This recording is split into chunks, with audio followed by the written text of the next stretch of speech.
Welcome to the Music Retail Show. Fun, engaging, educational conversations for the musical instrument community. The Music Retail Show is brought to you by MIRC LLC, providing solutions for the musical instrument community by being a reliable source for diverse music products. If you need inventory for your music store, pawn shop, or e-commerce site, go to mircweb.com to find out more. Man, we're going to jump right into our next episode of the Music Retail Show. Today, we got, not today, actually, we've been here all day. So with this next episode of Hanging Out with Friends of the Industry, we got Gamal Nagi of Grover Trophy Musical Products. Yes. Gamal, thank you so much for hanging with us. We appreciate it. Thanks for having me. This is going to be a lot of fun. Yeah, absolutely. So, this is a silly question, but have you been on a podcast before? I have. So okay, good. Yeah, there was a time between a gap in the music industry where I was selling beer for a bit. So I did a bunch of podcasts, which is great because basically you get drunk all day. Yeah, you get drunk and say, "Hey, that beer tastes great. Let's have another one." Beer casts. Hey, yeah. Write that down as an idea. But actually, I was kind of surprised. We've had a couple of guests that they're like, "Hey, this is my first podcast." So, that's why I asked that. But man, talking about beer all day. It was kind of a fun thing. Obviously it doesn't relate to music, but it was fun because it introduced me to the style I like to do when I do these things, which is really from the hip and honest conversations. Mm-hmm. And obviously I was there to pitch my product, and we did that part of it. But then the curveball was other local brands were there too. So it was okay, we got to be honest here. And fortunately, it was a friendly industry enough where you gave your opinions, and if you didn't like something, that's the one you were quiet on, I guess. Okay, so if somebody walked up right now and said, "What beer can I bring you?" What would it be? Probably today with the heat, it would be a Hefeweizen or a Wit. Oh, okay. Yeah, something light, a little bit of like a sour spice. Big fan of sours, okay. But sometimes a little bit too much sour, especially with the heat, can give you a little bit of bubble gut. You talk like you know beer. Because I would just say, I'll just take one. Yeah.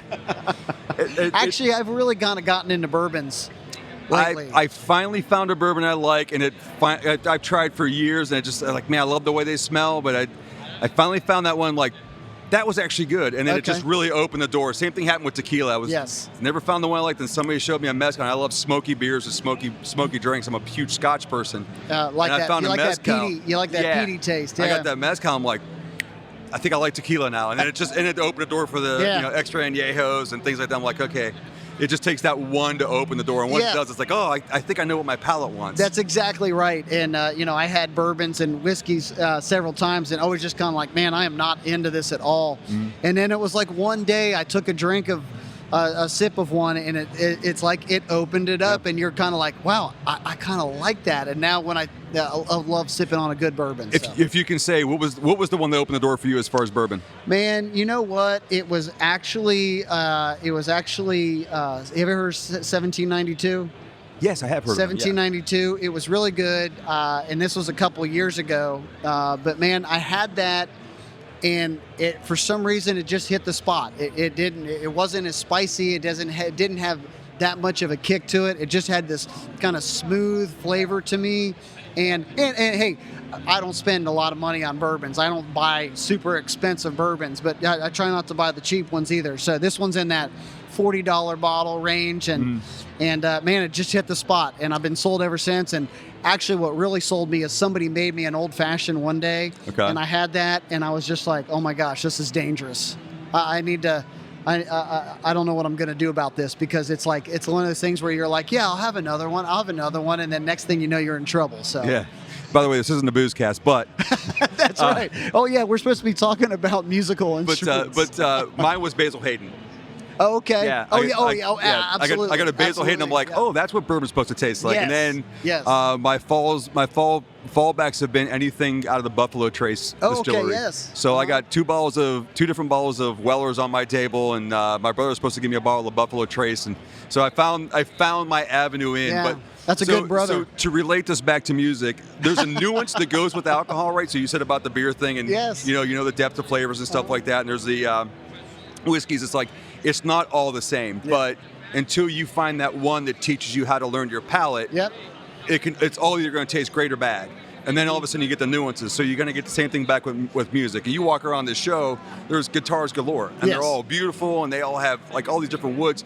And if you don't understand the nuances of what everything is bringing to the table, it's just ornate. And then all of a sudden you kind of hear it on an even platform, and it's like, oh, that makes a difference. Yes. That makes a difference. That's exactly right. That makes a difference. Same thing, and I think I touched on this earlier, is like there's an often overlook, and I did a thing for the Guitar Summit in Germany back in October. When people get an instrument, they already have it preconceived what they're going to do to upgrade this thing. And almost nobody says the nut or the tuning machines. Yeah. That's never the first thing they're going to upgrade on it. And it could be the most impactful depending on what's already on there now. There's a lot of quality stuff, and there's a lot of stuff that's like, I got to keep the cost down, I'm going to do it there. I'll put name brand pickup and whatever, generic tuning machine on it, because people are going to draw to the pickup as opposed to hearing it has this. And the ones that know, so I kind of related this earlier, is you can see a person in a killer suit and trash shoes, and that's the only thing you're going to think about is like, man, that was a thing you skimped on? That's right. That's right. Yeah. And so I relate that with the tuning machines. Like, okay, you did all this. You went and got the good veneer. You got a good, a quality maple or mahogany to go with it. You went with a really good, die-cast bridge or brass bridge or something. You did all these wonderful things, but then your most crucial point that's going to help you skimped on. You went the nylon or a plastic nut, and you went with a pot metal tuning machine. Yes. So your stability, your 2 points are obviously your body bridge and your tuning machine, but your stability really comes at the nut too. And it's like, why would you skimp there? Like that's that one detail. But so many people are conditioned to, it's got, A brand pickups, A brand bridge. I got my favorite set of strings on it, and the size of the frets. Everything sounds good, but I'm not sure why something is constantly missing on that. Yeah. And it's that one little upgrade, and it's not an expensive upgrade. That's right. I mean, you're talking, if you're going full retail, maybe a couple $100, you're going to spend on something that's going to make it worth its while. Make a world of difference. And you're absolutely right. I had a guitar that I played for years, back in high school. I loved this guitar, loved it, loved the brand. I thought it sounded great, loved the way that it played, but I always had this slight issue of keeping it in tune. When I got it in tune and I could play it, so all my other friends that had guitars, they could play more than one song before they had to tune their guitar. And then one day I decided, you know what, I'm going to do something different. I put Grovers on it, and it decided to stay in tune. Right. And in fact, I got those Grover tuners on that guitar. I've had them on there. That guitar, I bought it in 1990. So, man, that just kind of revealed how old I might be. But anyways, I put those tuners on there, and it's a world of difference. It's you're right. People need to not skip over the aspects of a guitar like that. And so today, Gamal, we're having you on here to tell us why your company is the best company. I mean, so a lot of it goes back to the years that we've been doing this, right? So A.D. Grover and Sons, I think it was Sons. A.D. Grover started the company. It was like around it's arguably between 1860 and 1870. So I like to say 1865. So they've been making tuning machines forever. I mean, wherever for the old acoustic instruments and things like that. My company acquired them and became Grover back in the 50s. I think it was like 50 or 52. But Grossman, which was a musical distributor out of Cleveland, started in 22. So we're celebrating 100 years next year. Oh, congratulations. So there's a lot of history with, the company before Grover and Grover itself. They've done this. They've always been the go-to. So they've always been listening to the luthiers and the craftsmen of like what they need and things like that. So we keep that very close to the vest and just really kind of make sure we're paying attention. Okay. We try to listen to what they want, and we see the viability of it and what it can bring back to the table. So I guess that's kind of where we are with it. We're looking into some markets that have kind of been overlooked, and it's been kind of brought to my attention. And it's not a bad thing, because actually our tuning machines are being used in that market, but in this instance, it's not being called out. And what was brought to my attention was, there's these students that are playing these guitars, vihuelos, sextos, guitarrones, that are now becoming somewhat professionals. There's like huge mariachi schools. This is a huge industry.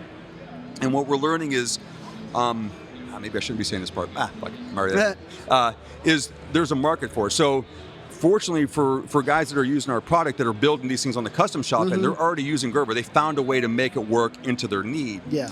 But what the industry is not seeing is the person who wants to take that instrument that they grew up on and upgrade it and make it viable and long-lasting, is they don't know to do the transpose necessarily to go, oh, if I get this, I have an extra treble side, but I have a high-quality tuner that'll do the job. Yeah. It's not being spelled out for them. And unfortunately, but not unsurprisingly, some people do need it to be spelled out. Not everybody's an engineer, not everybody's a luthier or a craftsman that goes, oh, you know what? I'm looking at that, and I bet you that'll work. They kind of need to be said, no, this is a get-to-their-own set. Yeah. The people that are already using those tuning machines kind of already know. And even, so we have one guy that uses our Stay Tight machines, our B97s. Okay. He uses them on his ukuleles. We've actually designed ukulele pegs around that style. Okay. But he already knew that if he gets this one, it's got the gear ratio he wants, and he knows it works. So he just uses it. So we could have told people, yeah, you can just use that. But instead we said, no, here's a ukulele set. Yeah.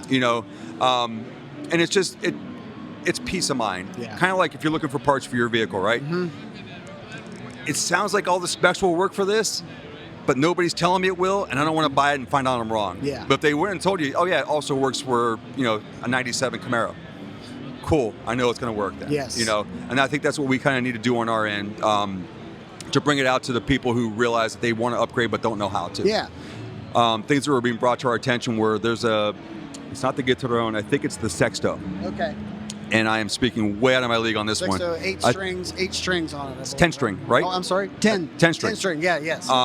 So what people were doing, since it's a horizontal mount, so it has the slotted headstock, I guess what they're doing is they're lopping off the extra peg on each one. Okay. So you have this ornate plate that goes up, and it's got all the scroll work, but it gets to the end, it's just because nobody's making anything purposely for it. So we're looking into the viability of that and things like that. So there's things out there that need to be spelled out. And if anybody knew, hey, yeah, we sell those 6-in-line tuning machines if you want to make that cut, but nobody wants to pay whatever the price is and go, I got to cut that, Yeah. or I'm going to have an extra one or whatever it might be. Yeah. So Okay, very cool. Yeah, I can imagine, engineering as far as like tuning machines. You can't stop. You always got to be thinking, how can I make this better? Mm-hmm. What can I do? How can I think outside the box? Mm-hmm. But at the end of the day, how important is our ratios to tuners? So it's, I would say very, and I would say very, especially depending on your ear.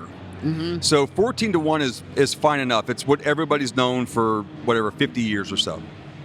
Take that back, 70, 80 years, whatever time frame it is, But we do have a lot of our variants into 18-to-1. All of our locking machines are 18-to-1. Yeah.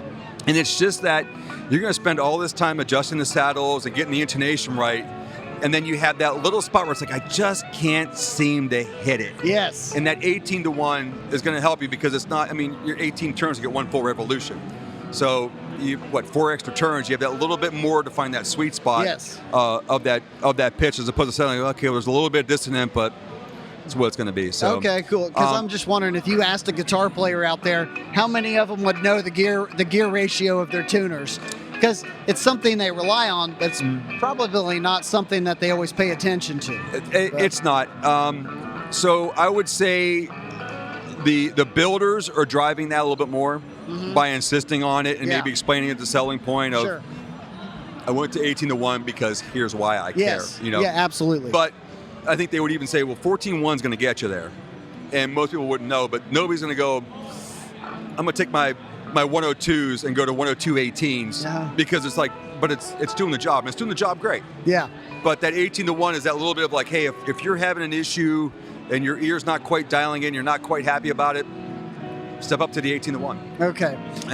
And there's different ways to do it. We have our traditional 102-18s. If you want to go locking and save yourself, what is it? 3.5 winds would be, bad math, 46, 54 winds or something. Oh, man, 54 turns. Yeah, we're getting deep into it now. Getting to the locking, and it's like, okay, maybe a full turn. Yeah. But then you already set the 18-to-1, so you don't have to finesse as much and do a lot of turning at that point. 18 turns maybe the most if you're particular, but really I would say, a good 9 turns if you pull enough tension through before you lock it down. Yeah. Okay.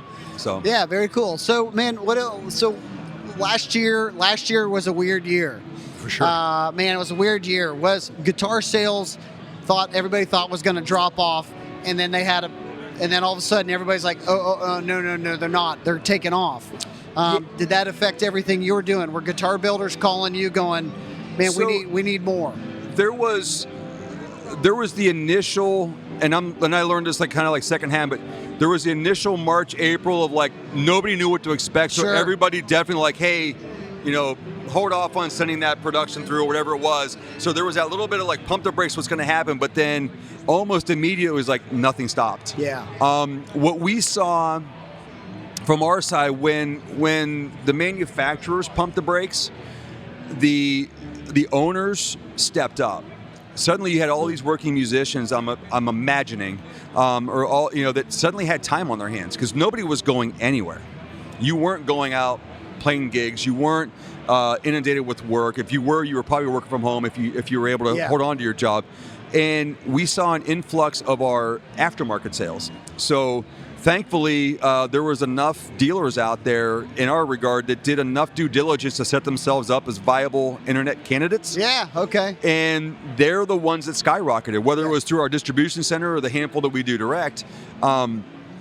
They really kept alive. Sounds like a really harsh way to say it, but in a way they did because we were still receiving inventory when we could because the orders we're 120 days to get product in. Yeah. So this stuff was coming in when people were like, "Hey, I don't need it yet." But the retailer stepped up with a lot of the aftermarket stuff. So that really helped us stay afloat, keep the factories alive that we're able to operate and things like that, and keep us innovating and moving forward. So that was always a really good thing. And then when the factories jumped up, they're hand in hand. My retailers didn't drop off. We didn't see okay, well the guitar's being made again, so everybody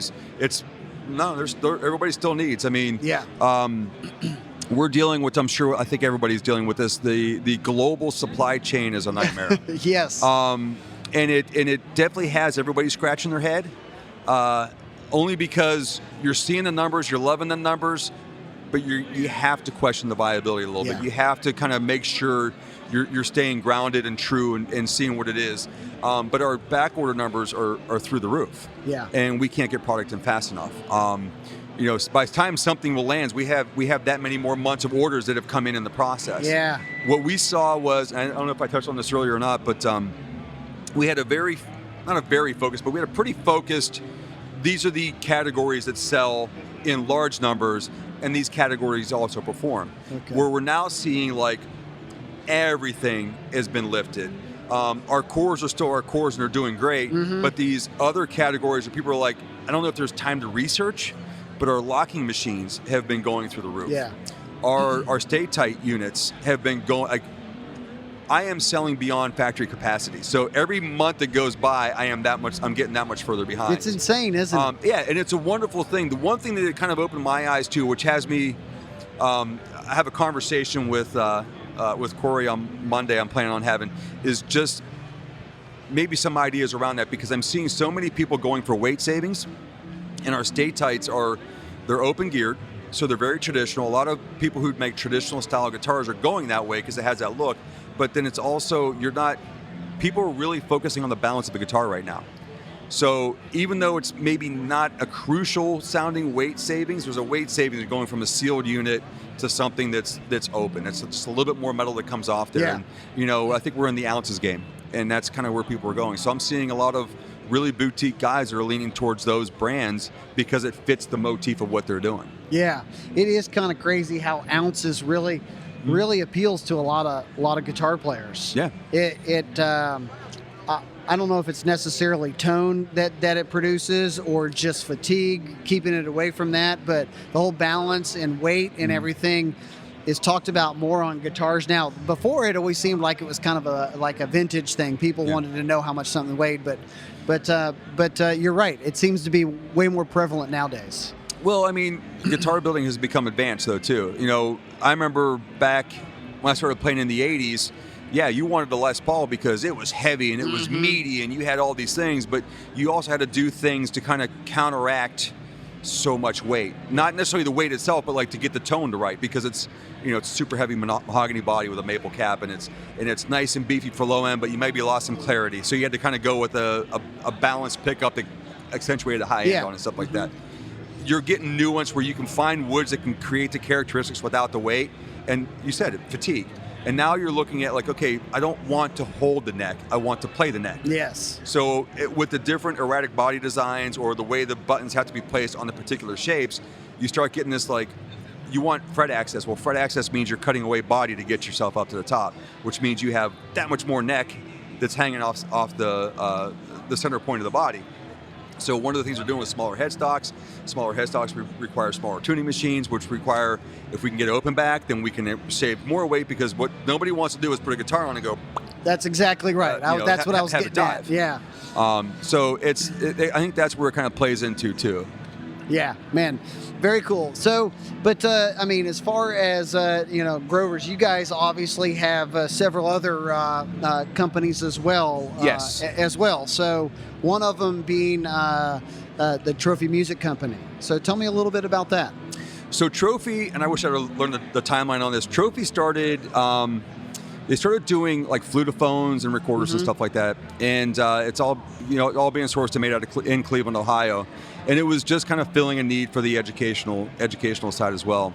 They're gangbusters in sales. It's kind of an obscene amount, almost. It's like apparently people don't save recorders. That's how much we're selling of them. They're low cost, and I know at least in my school, I think it was 4th or 5th grade, maybe. Everybody all of a sudden was a recorder player. Like we had to go buy one, we had to learn it, and we had to do the row your boat. My and kids whatever. did the same thing. So that's something that never went away, and it's a pretty big part of the business. And a part of that was we started kind of leaning towards. So Trophy's going to lean more towards educational.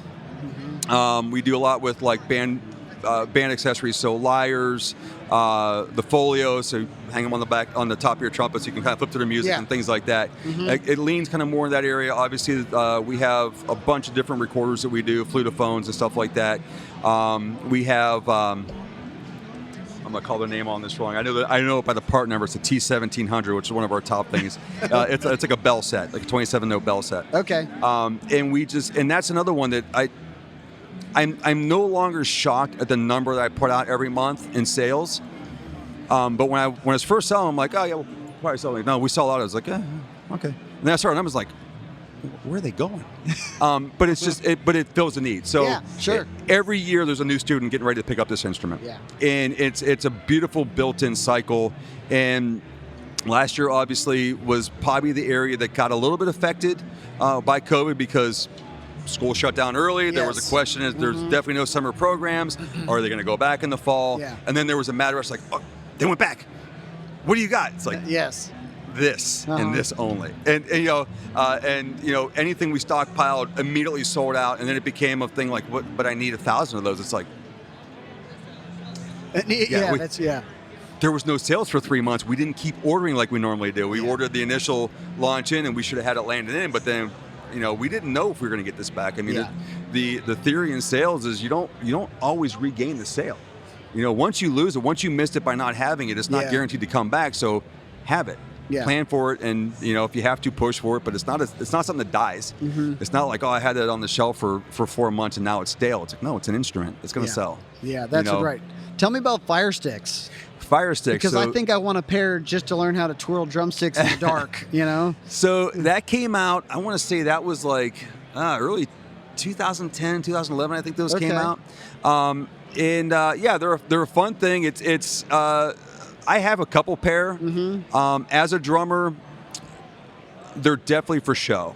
They're, from my taste, are a little bit on the soft side, but I have a bunch of friends that play live shows with them and everything else, and man, there is an impact to it. And so we sell that one in both of our divisions. We have a toy division called First Note. Okay. And some of our stuff, it's really like kind of novelty, early education type stuff, but it's kind of designed to sell through more towards your like mom and pop retailers, toy stores, like impulse buy type stuff. That one does really, really well in that side of the market as well. It does well in the music side as well, but it's the people that are just looking for that, like, you know what, this one song, I'm playing these, and the lights kind of go a little bit lower, and you have the impact of it. Off of that, we're doing a few other things. We just released a set of, they're called maracas, MAROCKAS, and they're light up. So they're plastic. They have a really good sound. We really spent time, resources to make sure it sounds like maracas. And you have like, I think it's 3 modes for 3 different colors. Then you have a party mode, which as you shake it, it'll rotate through the different colors. So it's kind of the idea, like maybe there's a part in the set, or maybe in education, there's like a part where you want to really engage people. People use them for therapy because it's what do they call that? It's kind of engaging because it grabs your attention and stuff like that. So it's like, oh, okay, I'm not just playing it for sound. Okay, I'm seeing something. Sure. So there's a way to kind of like pull people in with something like that. Well, and I would think too. Obviously, I'm looking at it here on your website. I would think that it would appeal to younger children that are trying to learn, want to be interested in music and play music. They might want to play drums, but man, you show them something like that, and they're just kind of like, okay, this is cool. I'd like to do this. It would be become appealing. Exactly. So, it draws you in from a different way. That's right. And the Fire Sticks does work in that way. We have plenty of accounts that they'll go across the entire board with it, and some are like, you know what, green's my color, and order a couple hundred pair, and in the next month order a couple hundred more. And it's definitely something that I think when people see it, it does become somewhat of an impulse buy. In that it's something unique. It's another way to kind of be visual in the band, especially if you're the drummer. Which I think is a huge part of the entire thing. So. Yeah, they sound great on cymbals, by the way. Because of that. I don't think it's Lexan, but because of that, like that plastic, that feel.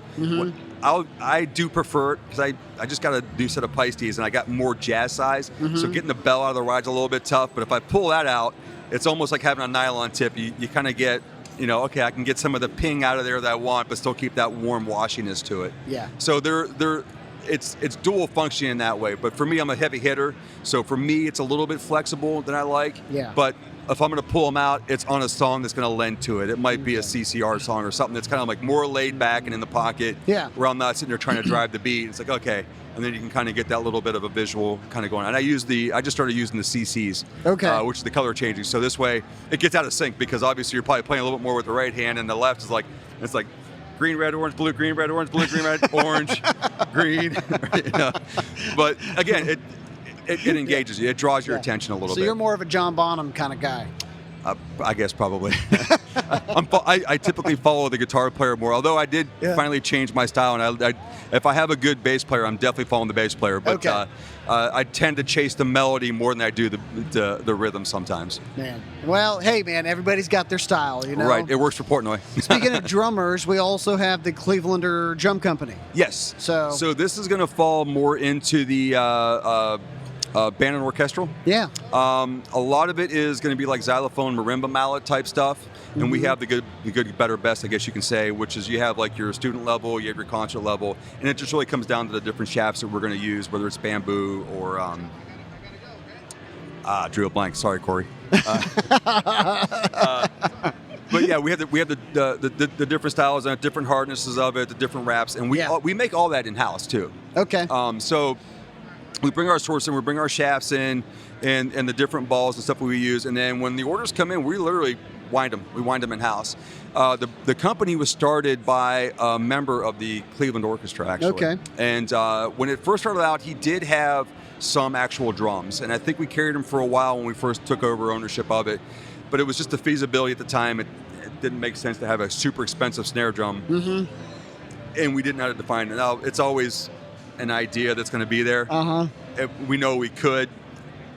Timing is going to be everything, but we're focusing on the mallet side of it, and it's gaining some traction. I mean, it's again, we're making them in house when you know that they're coming that way. Our bass drum mallets and our Tiffany mallets do really well, especially when you're in the concert and orchestra type. I think you really understand the feel, and because this was designed by a person that was his living, he met that feel. So whatever that balance is, whatever they need, when people buy them, they're buying the multiple hardnesses because they know that there's a passage, I need this. So they're going with the soft, or they're going with a little bit of heavy, and how to get the finesse and things like that out of there. So I feel like Mallets, and correct me if I'm wrong, I feel like Mallets, and you keep bringing up the word balance. It's like what you guys do brings balance to musical instruments, whether it's with the tuners or anything else. But Mallets seems like the thing that it's like a tuner for a guitar. You got this great guitar, you have all these other components on it, but people don't think about the tuners. They need to be important, or even the nut. The mallet plays just as much of an important role in the percussion instrument. Yeah, absolutely. I mean, you got to remember too. I mean, a lot of us are musicians that are just striving to be something, whether it's enjoying ourselves or a little bit of therapeutic release or whatever it might be. But for a lot of people, this is a living. And so when you're thinking about that, these people aren't looking at like, I'm playing this brand because, well, I grew up with that brand. There was something there. Even when I started picking out drumsticks, I went through the whole gamut, and I found the one that I didn't think I was going to be drawn to. It's definitely not the one that my favorite drummers play. Yeah. But it works for me because when it really came down to it, when I'm sitting behind the kit, it needs to feel a certain way in my hand. I don't hold halfway up the sticks. I hold kind of near the back. Yeah. So I need that. I need it to feel right when I'm playing, which is balance. And that balance to me is holding a little bit in the back. So when you're talking about, especially, I think everybody can agree when you're a classically trained orchestral player, they're thinking a lot differently than the kid that's making $50, at the honky tonk down the road. That's just like trying to get through the show and just hopefully the sticks don't break. You know what I mean?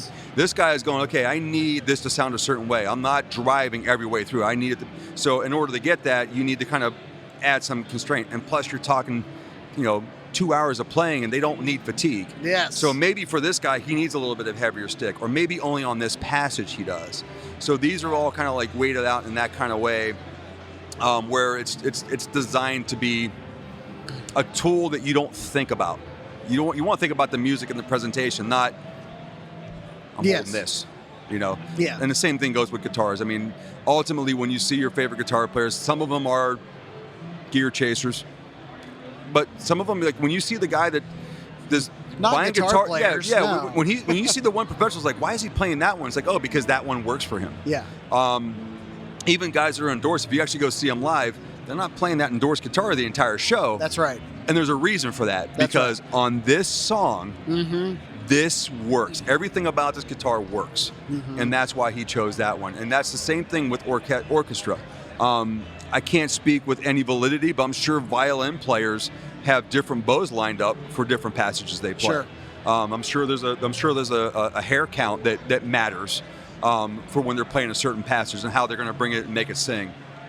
I'm assuming heavily on that one, but I know with percussion they definitely are.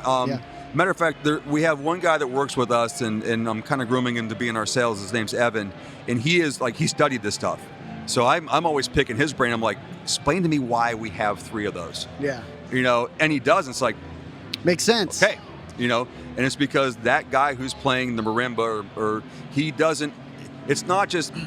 I like medium picks. I always play medium picks. Like, well, but when I'm on acoustic, I play a thin pick. But if I'm on a detuned guitar, I'm playing a heavy pick. Yeah. That's the way these guys are. But their instrument's the same. They just need to get the feel different out of it. Yeah. And maybe they balance it and mix it into their pockets, I guess. To where they don't want the second one to be overriding the top one, so they balance it that way. I'm sure. Yeah. There's a reason why we have all these different weights and the different shafts that we offer, and it's just to offer that difference. And they hear it and know it, and it means it to them, and they don't want to think about it in their heads. That's right. So to your dealers, I mean, I'm sitting here listening to you talk about all of this, and trust me, you know what you're talking about. So, but how does that translate as far as education? With your customers, with your dealers, with guitar builders, with all of this, are you guys constantly having to educate people to what you do? I mean, there's always a conversation that's gonna be happening. We're making some strides on our side. We're kind of bringing the company into the 21st century a little bit. We're getting better about our social media and more engaged with it. It wasn't something that was done in the past, because again, it kind of goes back to the things we did were constant, and they didn't really like. The instructor at the school maybe help educate people to get them in there and know what to go pick. But we're now taking a social media stance, and we're trying to work on that. And we're starting to do videos to show what this stuff is, what it does, how you use it, how how it works, and things like that. So we're kind of going that route too. We do have some direct dealers. We don't do a lot with it because we're a small outfit, like 17 people. So we're very small. So it's kind of hard to go super direct with a lot of dealers. But we do try to accommodate, because at the end of the day, if you're having a hard time getting it, we're not going to let that happen. Yeah. But our distributors have been really great and really supportive. I have conversations with them, and the guy before me did too, of like, hey, this is why this is here. We try to have the documentation, catalog, website, and things like that to kind of draw it into it.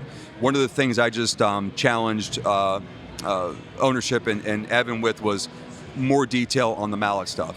Because like it was good detail, but if you weren't already that player, you might not have known why. Because I didn't, and I'm a drummer, but I'm not a percussionist. So I kept asking him, like, tell me why we have. Like, I understand the weights, the heaviness, but this looks like that. So why is it different? It's like, oh, so he's been actually going in, and he just sent me the rough draft of the new descriptions, which explains when you might want to use it, how you might want to use it, what the application might be. Because we know that the professional is going to know, but it's kind of a student geared thing too. And we want them to go into the store with some confidence of going, hey, this is where I know I'm at, and this is what I think I need to get out of it, and that sounds like it's going to help me get there. Yes. Yeah, Van, very cool, very cool. Yeah. And I can imagine how videos and everything, explaining and showing the process is everything that you guys do, because it's an artwork of what you're putting into it. And you want people to understand and know exactly what you're doing, and why they would want to choose what you have. Right. So, I mean, information is gold. I mean, if you're educating somebody, they could take that education and go anywhere they want with it. But usually people become loyal to the source. It's kind of a weird way to say that, I think. But I mean, how'd you say it? Inside baseball. That's kind of the reality of it. I mean, if you teach somebody what the details are and why, well then you just open their eyes. So you know what? You did something nobody else did.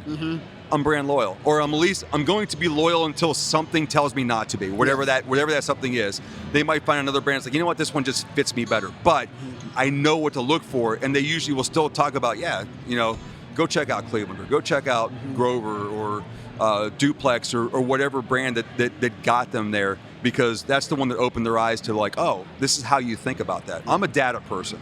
Very analytical and things like that. So when people say something, I'll go, oh, okay, why? But why? Yeah. I can understand in the theories of why you got there, but tell me why, because I want to understand why I need to make this decision, because it might not be the decision I would make if I knew the why. And that's the only fair thing you can do to anybody is give them the why. Or at least understand how to look. Yeah, you're right. So at work, when people see you come and they're like, oh man, he's going to ask me a question I don't know how to answer. It's probably why they don't answer my calls. No. So I work remote. I work out of Cincinnati, and the shop is up in Cleveland. Okay. So I got to call up and do some chasing every now and then. Although I do got the straight line with Kevin, which I think he regrets giving me his cell phone number. He's like, dude, you have way too many ways to get a hold of me. I'm like, yeah, but can you give me this answer? That's very cool. But it's I don't know. I used to when I got into the industry, I worked at Hancher Music Group. I worked for BC Rich Guitars. Yeah. And that was the thing that I think helped me help the brand grow, was I knew enough about the brand, so I knew the things that were kind of being left out. But I also wasn't afraid to ask about the why we are where we are. Yeah. And why we are resistant to the change, and then move that into the change. Because a lot of it was like, well, we just always done it that way. It's like, that's not an answer. That's safe.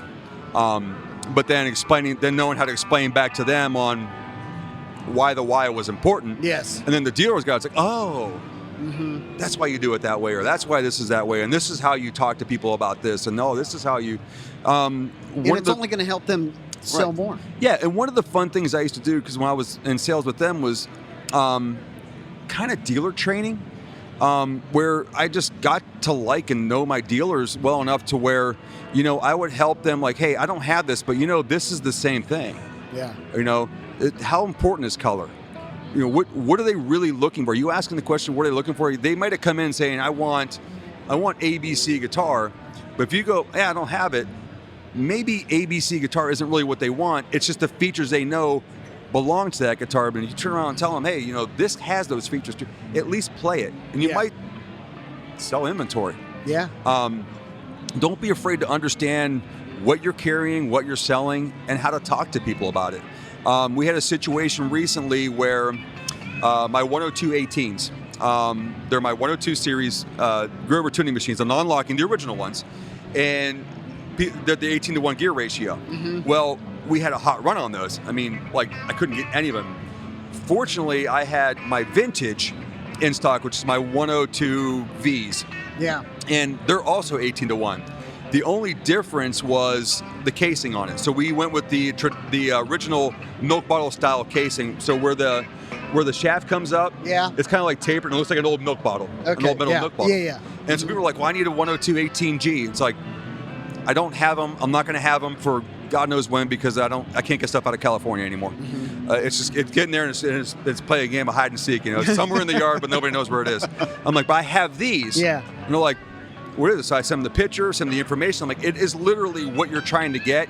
It just looks slightly different. That's on the back of the headstock. Nobody's going to see it. End up selling out of those within 3 weeks. But just send me those. Yeah. That's fine.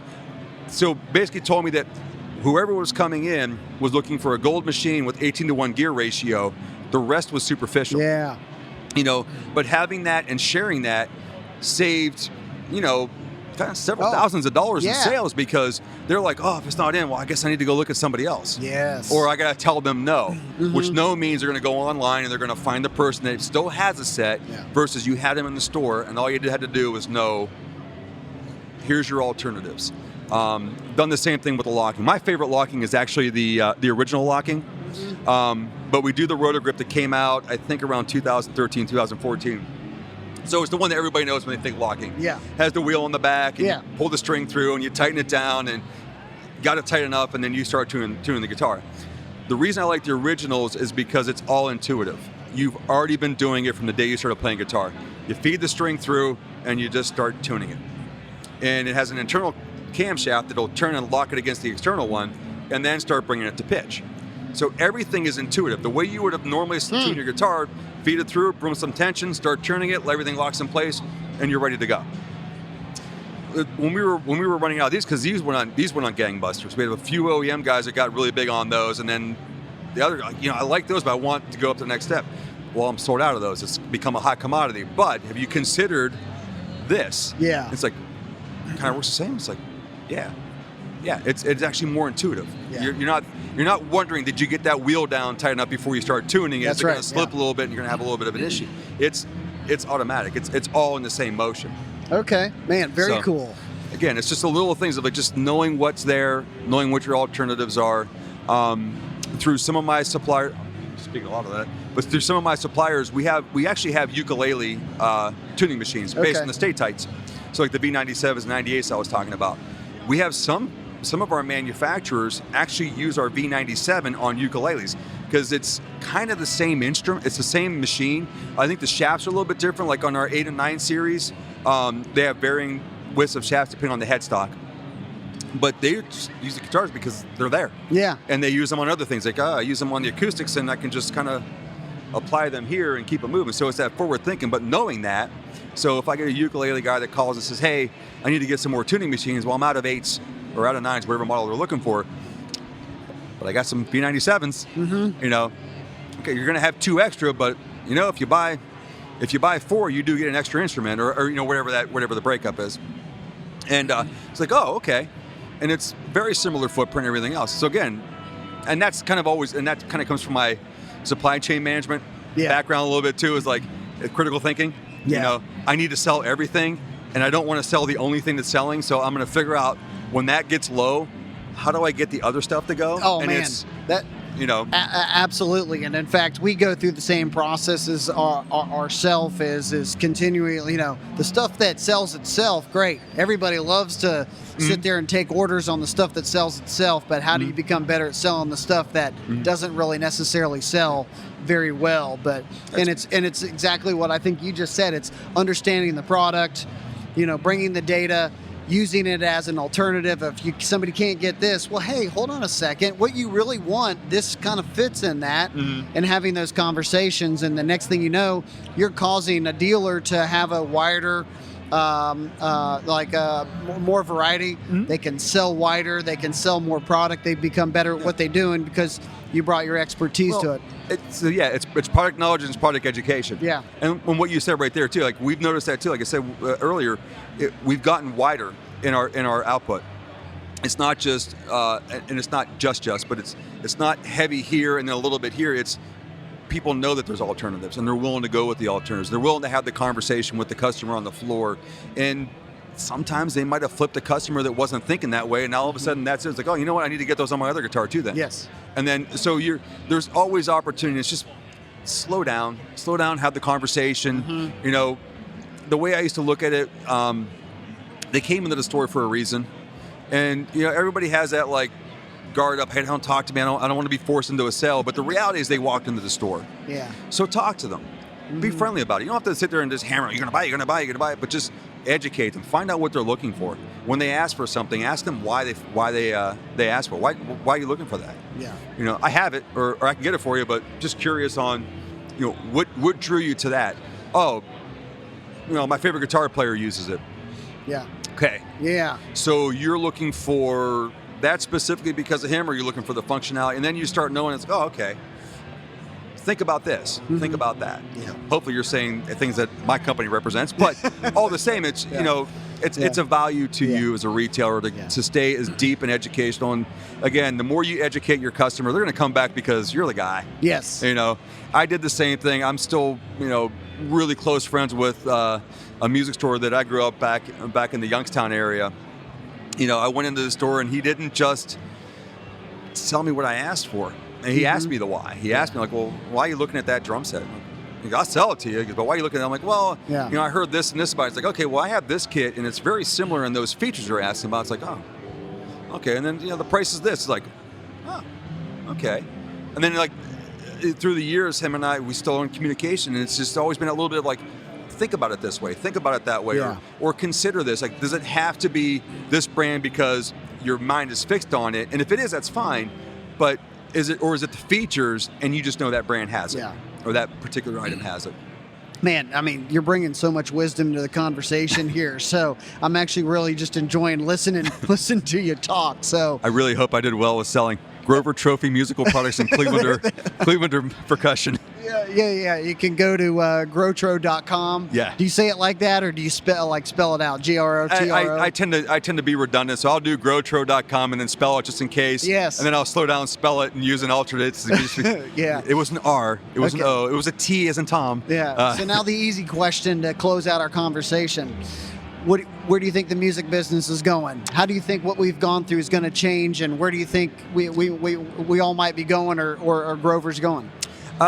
You know, things look very positive for us, for sure. It's allowing us to some time to innovate, for sure. Yeah. The challenges are going to be what we're dealing with right now is just the logistics of everything and the thresholds. I don't think we're quite in the middle of what the factories are dealing with the constraints, with the COVID brought in, with the trust of going back into the stores. I mean, it still all seems positive because in spite of all of it, everybody's up. The manufacturers we work with, the brands that we work with, are just, the numbers are astonishing that they're coming to us with. Like, to the point where a couple of them are like, you know, you've just literally exceeded my monthly capacity with what you're telling me you're going to do that month.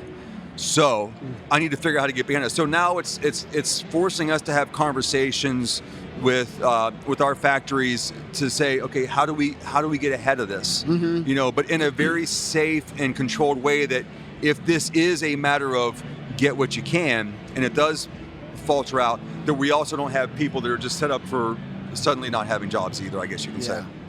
So I think it's going to take a lot of I think it's all positive. I mean, if nothing else, it definitely sounds like we reawoke the imaginative and artistic vibe in people. I think that kind of got lost a little bit there. I feel like I'm going to put a date, but I don't mean a date, but like from 2008 to 2017, I feel like the desire to really play an instrument fell off. the people who were already playing them were playing them. Yeah, sure. But it didn't feel like new people were coming around. Yeah.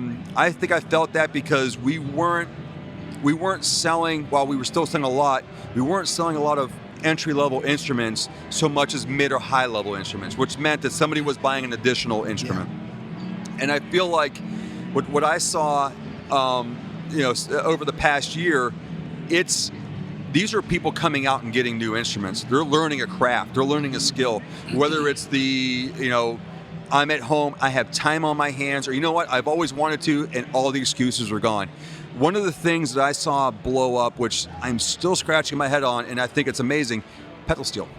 I'm sorry? Pedal steel. Oh, okay. The amount of tuning machines I've sold for pedal steel has been insane. You think people are sitting around going, I've been wanting to learn pedal steel my whole life. I'm finally going to go out and get shows, one. so it's not professionals. I mean, I have to believe. I mean, even though these are like boutique builders, I can't sit there and say, well, this guy needs it for the tour. Yeah. And he's one in Europe, and he's one in the South, and one out. Where it's somebody has to be picking up this skill set. Whether it's they did it a long time ago and they're coming back to it, or it's hey, my grandpa did. Whatever the motivation is, it's there, and it's to the point where I don't think anybody could really plan for this. Even having the conversation, like when we ran out of machines in October, I went to my guys, I'm like, hey, look, you need to look ahead. Yeah, sure. I was like, oh, I think we're good. And I think in their minds, like, no, I'm good for a while, for any more to come in. And then it was like a month later, it's like, hey, I need to get more. It's like, maybe April. Yeah. It's like, and then I got into the beautiful conversations of like, no, they still didn't show up. No, they just still didn't show up. Want to put more in order? That's fine. Remember, give me 120 days, but now add 2 months because I can't figure out between California and Cleveland what that real timeline is anymore. Yeah. But so I think that's a positive, in that there's a reinvigoration of wanting to be creative. And music has always been that outlet for a lot of people. Everybody wanted to play guitar at one point, or drums, or whatever that instrument is. They've always wanted to do it, and some kind of went to it and they didn't gravitate, or maybe it didn't latch on, but maybe they're going back because, you know what, maybe I didn't give it my due diligence. I was a kid, I was distracted. Now I'm closer to being an adult, or I'm an adult, and I have more time on my hands, and I have more focus, and I actually know what I was doing wrong the first time. So I think there is a positive in that regard. Yeah. What it looks like as far as volume of output, it's still to be determined, because we're still heading into an area of uncertainty for a while. Well, and I do know this, it seems like the more and more I have the conversation, the more it seems like people are going, we really don't know, but we have to somehow be prepared for whatever it is. Right. So yeah, you're looking at the trends, and you're hoping that. So one of the things I do when people place the order and I tell them the timeline, it's like, hey, look, just give me a little bit more time. I mean, try to keep it on order if you can. If you can't, that's fine. But if you don't, it's gonna fall off my forecast. Yeah. I'm not gonna see it as a need. And if you try to ask me for it again in 3 months and you didn't keep it on the first time, then I don't know to make it. Yeah.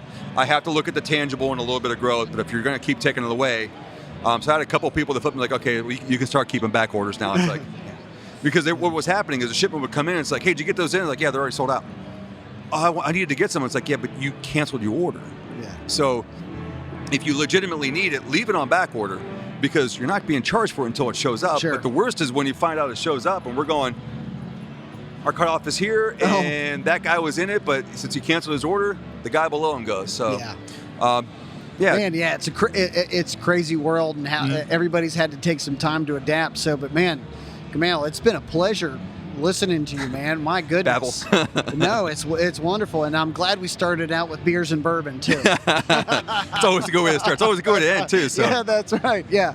So, anyways, man, I appreciate you being here. I know taking time out of your day to be here, and just real quickly, are you enjoying the first day of Summer NAMM? Yeah. So for me, this is a revisitation, because I was out of the industry for about 5 years. So coming back in and seeing it, it's definitely different, and I do think that's driven by the pandemic and some of the uncertainty and some of the, but being back in the vibe and seeing the instruments and seeing the excitement and seeing the creativity and the entrepreneurship of some of the new products that are coming out or people are trying, it's really fun to see, and it's the stuff I've always loved about coming to the show is just seeing, you have your you're obvious, but it's the stuff just below the surface. You know, if you're in California, go downstairs and really take a walk around. You know, there's some unique stuff down there that deserves a peek at least.